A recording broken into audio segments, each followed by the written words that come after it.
This is called the Center of Our Community, Building a Home for Exploration. We love to put a little like subheading into all of our, we do it the same way with all of our exhibitions. We feel like you need almost a sentence to describe the things that are going on here. But the Building a Home for Exploration part is it is very much outward focused. It is about people coming in and finding their own way through the museum with the exhibitions that are interesting to them, with the programming that resonates. And one of the other ways in which we're adjusting the facility is to have more multi-use spaces. Right now, we have some classroom areas, we have some conference room areas, and they all kind of have their own unique purpose. And what I would like to do is make all of our communal spaces to be more flexible so that if we need to host 120 school kids, we can do that in any of those rooms that happen to be available. If we are going to have a small conference here, having each of these breakout rooms have furniture that can move around, can be adjusted in some way. And also just having spaces for workshops is really important. We have a good number of workshops here that almost always sell out, whether it's painting or we had a great one on crochet a couple of years ago.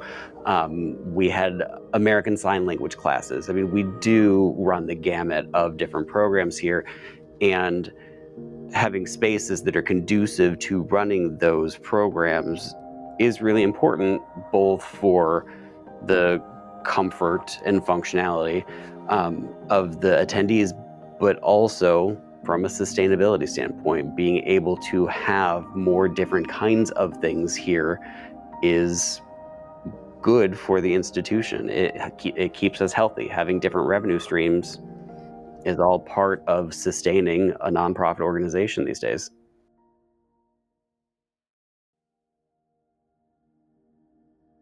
The current priority is to make the building well. Plenty of nonprofits have office space in order to perform their function. Our institution is different in that we invite the public in en masse in order to experience what we have here. And it is not a situation where, well, if the building falls down, we'll just have a museum in the parking lot. The building is an integral part of what we do here. It is a large component of the experience. Without the building, there are no field trips, there are no exhibitions, there are no programs.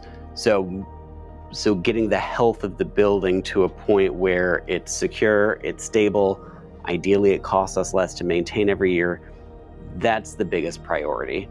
And then once we have that under control, then we can start looking broader and further into my pie in the sky ideas about, about making the museum even more accessible going forward.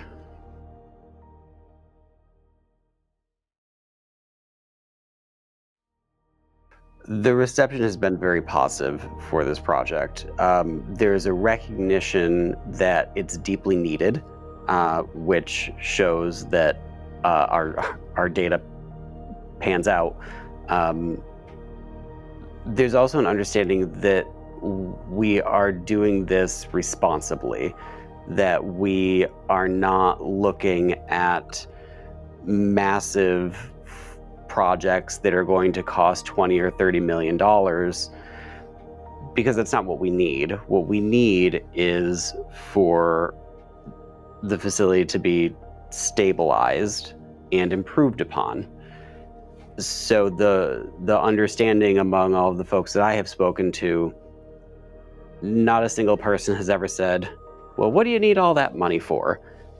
It is self-evident what the money is for. We have done our best to be clear about how the money will be spent. And by and large, the response is, this is wonderful, this is important, and I cannot imagine what this community would be like without Roberson Museum.